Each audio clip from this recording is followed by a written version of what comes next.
It's Mom and Pop Video Shop. Welcome back to the Mom and Pop Video Shop. I am Tyson. I'm Joel. It's a little chilly in the shop this morning. If you can't tell. Some of us wore our uniform. And some of us said, screw it.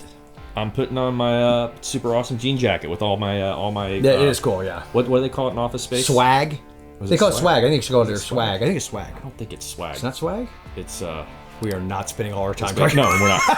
What we are going to spend our time talking about, though, is it is technically a horror film. It is a horror comedy. Okay. Ooh. That I think is I like done horror comedies very well. It was not well received when it first came out, but it has thus since become a cult classic. Got it. Do you know what it is yet? Transylvania 65000. No. 1989. You ready? Joe Dante. The Burbs. The Burbs. We've never done the Burbs? No, we've mentioned it, I think, in a... I thought you had done the Burbs before. You were talking about, this is a repeat. I think you were talking about Texas Chainsaw or something. Yeah, because they did that I think clip. I brought up the Burbs to the thing. Yeah. So I'm going to read from the back of The Burbs, and then we'll talk a little bit about it. Yep. Okay, so here we go. Tom Hanks portrays suburbanite. First read that, I thought it said subordinate. Tom Hanks portrays suburbanite Ray Peterson, whose plans for a peaceful vacation are disturbed by a creepy new family on the block. In this outrageous suspense comedy directed by Joe Dante. To the disappointment of his wife Carol, played by the lovely and rest in peace Carrie Fisher, Ray decides to spend a relaxing week at home and soon gets into trouble with his neighbors. A hefty busybody, Rick Dukeman? Right, Dukeman, yeah. Yep. A freaked out ex-soldier played by the incomparable Bruce Dern, and a spacey teenager by the Feldman, Corey Feldman, as they observe the strange happenings next door at the Klopeks bizarre residence. When the neighborhood grouch suddenly disappears, the men are convinced the ramshackle house hides some hideous clues. Armed with assault rifles, high-powered binoculars, and a shovel, they decide to see for themselves exactly what is going on in the Klopek place. Set in the average neighborhood that is anything but average, The Burbs blends slapstick comedy and spine-tingling mystery with the type of witty humor that has made Tom Hanks one of today's most popular stars. I love The Burbs. Mm-hmm. Didn't see it when it first came out. Mm-hmm. It was years later before I watched it. I remember the cover art, which hopefully that's in the frame. I remember the cover art, but I couldn't tell you the first time I saw it, but in the last 20 years, this is probably at least a once-a-year type of watch for me. So when did you first see it? How old were you? Probably in my 20s. Really? Okay, yeah, because I first saw it for one of the shows. I can't remember if it was Richard Movie Geek or Forgotten Flicks, one of them. And I had never seen it before. So it's one of those movies I feel like if you grew up with it, if you saw it when you were young, we all have them, right? The C&D movies. Although, I mean, it's a good movie because it's Joe Dante. I liked it. Mm-hmm. I didn't love it, but I think a lot of that is because I didn't grow up with it. I think if I'd grown up with it, I would have probably still loved it. Well, when this came out, I was still pretty young, 89. I was 7, 8 years old. Yeah.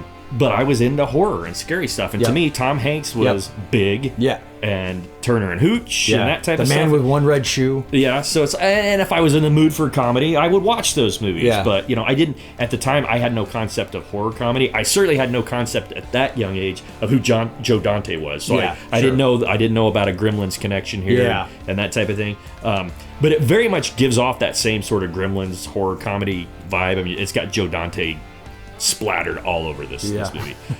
It was filmed entirely on a backlot at Universal, and it kind of shows, but in a good way. Yeah, but I love that. You know what I mean? love that. And what I loved, and kind of doing quick research before I picked this movie, that same backlot, that street, so many things have been filmed on that street. Most recently, like Desperate Housewives, that whole series. But it is literally the street that Leave It to Beaver was filmed on. So I'm sure Dante loved that. Exactly. And I mean, like there was like backlot tours coming through every 20 minutes where they were shooting around that. I miss that. Even not in Hollywood, but in even Orlando Universal back in the day, they would do the backlot tours, and it was when they were still making they were making Sequest DSV there and the Swamp Thing series. I remember the early 90s, and it was cool because you felt like, and the Psycho house was still there from Psycho 4, and I think knowing that makes this a little bit cooler. I need to rewatch it. I haven't seen it since that viewing, I don't think. And I liked it. The Cleaver house is on that street. I don't know.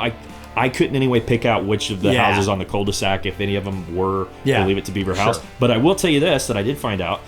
Corey Feldman's house in the Burbs? It's the Munster Mansion. Really? Yep. Huh. It is the what's Mockingbird Lane? What's yes, the number? I don't remember the number, but it's Mockingbird Lane. So that's pretty cool.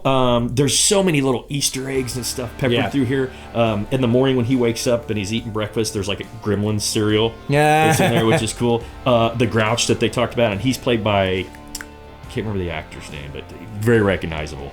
His dog, that's like shitting on everybody's lawn, the little white poodle. Yeah, that's Precious from wow, that's cool. Cool, right? Yeah. And you remember the scene where Tom Hanks is in bed channel surfing, I think, before he has a dream? Do you remember the 3 movies?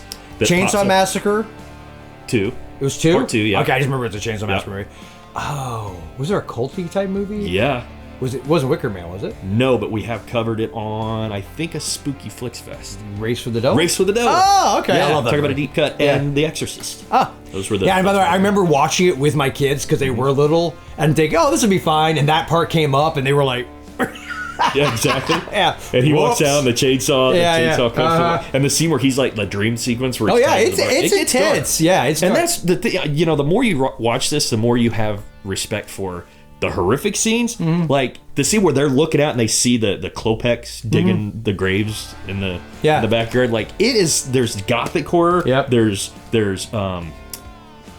I mean, not that anybody gets chainsawed, but there's body parts and some visceral stuff. Yeah, dude, the comedy. It's first and foremost a comedy, though. It's definitely a comedy. But the comedy's gold. Yeah, the part where my two favorite comedy scenes from the Burbs. I'm just gonna throw this out here. At the very beginning, where Ray walks out, Tom Hanks, to get his paper. Or he's out there with his coffee, and the paper boy comes by and just throws the paper and hits him. And then he tries to throw his coffee. I love that. And then the scene where they go over and they're like, it's their first like investigation of the Klopeks, and they're sitting around. And Courtney Gaines from Children of the Corn. Malachi, exactly, Malachi. He plays one of the neighbors. Offers him like the sardines, and everybody kind of looks around. They all look to Tom Hanks like he's like, somebody's got to be courteous here. So. And like the whole scene, he's making that face. Oh my god! Yeah, I love the sardine scene. So, cast-wise, we've already touched Tom Hanks, Carrie Fisher, Corey Feldman, Bruce Dern, Courtney Gaines. Who plays the doctor, the little short doctor? I think his last name's Gibson. Can't remember the actor's I remember, first name. but I don't remember the name. But it's genuinely those scenes, like with the creepy family. It is creepy. So I think it is the perfect horror comedy, and I'm glad that it's kind of got a cult something we haven't done in a while. We basically forgot the last time because the problem is in those little behind the scenes, we shoot these like usually like 2 months worth that we get together to do, and so if we forget to do something in one, we forget to do them at all. So we went like 2 months without ever doing our little tape rating system. If you're new to the channel, we rate them 1 to 5 tapes. 1 is you go back that day, you're like, oh, you didn't even finish the movie. You popped out the VCR, you didn't rewind it, you just took it back. To get your money back or rent something else. 2 is you at least kept it till the next day. You watched it once, but you went back and something else because you don't want your weekend to be spoiled because you're like, you did what you're supposed to do. 3 is you kept it for the duration and you took it back on time. 4 is you're willing to keep it out and pay extra because you want to watch it at least one more time. And a 5 is basically you're willing to potentially commit a crime and say, oh, I lost it. I'll pay the $80 or $100 to replace that tape that you now can get for like 50 cents.